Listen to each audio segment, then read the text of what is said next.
My beloved mother, the late former First Lady Kay Amin, was brutally murdered on 12th August 1974 at her flat next to Nachivubo Channel near the former Chiseke Market. The people who murdered her are still here today, and we know each other. My mother's housemaid, Martha, was the only eyewitness of the murder. She is also still alive today and saw the four assailants heinously attacking my mother at home. Therefore, I find it quite boisterous for anyone to just go on a public forum and smear my late mother's name and memory, stating that she was some sort of a prostitute. As I have publicly written before, on the fateful day, my late mother called her younger brother, an army officer, stating that there were some strange characters looking as if they were trying to secretly access the building. By the time Captain John Adroa arrived at the premises, there was blood all over the staircase as he climbed up to the flat, but also blood in the living room. But my mother had been taken by the four abduction terrorists. Now, in regards to Dr. Mbalu Mukasa, my late mother's dead body was simply dumped at the entrance of his clinic by the murderers. The doctor only realized who it was the following day after hearing news about the mysterious disappearance of the First Lady, and then checking the deceased person in his clinic to see if it was her. He then panicked and tried to pack the body in the boot of his vehicle so as to go and dispose of the body in an obscure location. But then he remembered that his assistant had already reported a deceased person to police, as was the procedure for all private clinics when there was a deceased patient. And the police were coming to pick the body. So in fear of what could happen if he is suspected of killing the First Lady of President Idi Amin, Dr. Mukasa decided to take his own life by poisoning along with his family. Thank God his wife and children were rushed to hospital in time and survived, but not him. I believe his widow is also still alive today.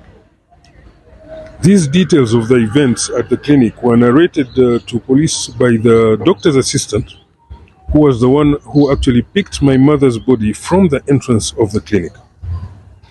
I have written this publicly before, including in an effort to reach the widow of Dr. Mukasa.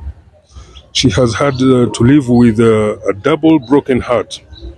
First, the death of her husband, then the pain from a completely fake story that her husband was lying to her and secretly being unfaithful to their marriage. A story that was made up by the terrorists so as to blur any trail to themselves. But they forgot Martha, the eyewitness of the murder.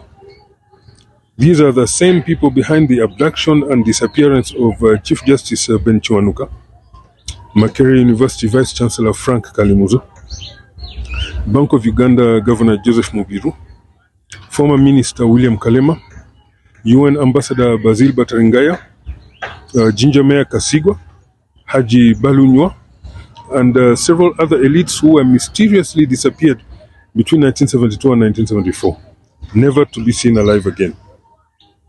I have written extensively about their disappearances and some of the evidence behind it, especially the abduction getaway vehicle, registration number UUU 171 in the Ben Chiwanuka case. The Volkswagen that Yoweri Museveni was found driving in Mbale, eastern Uganda, exactly 4 months after the mysterious abduction and disappearance of the Chief Justice of Uganda in September 1972. Meanwhile, I call on those who want to insist on spreading misinformation about this disturbing event about my mother to have some respect for the late doctor's widow as well, rather than spreading malicious lies against their young marriage and also against her children's memory of the father they remember. As for me, I always pray that Almighty God grant my late mother heavenly peace.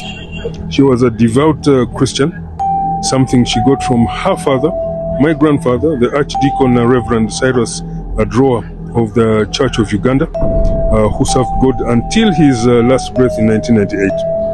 And we always celebrated all the Christian holidays at home with my mother.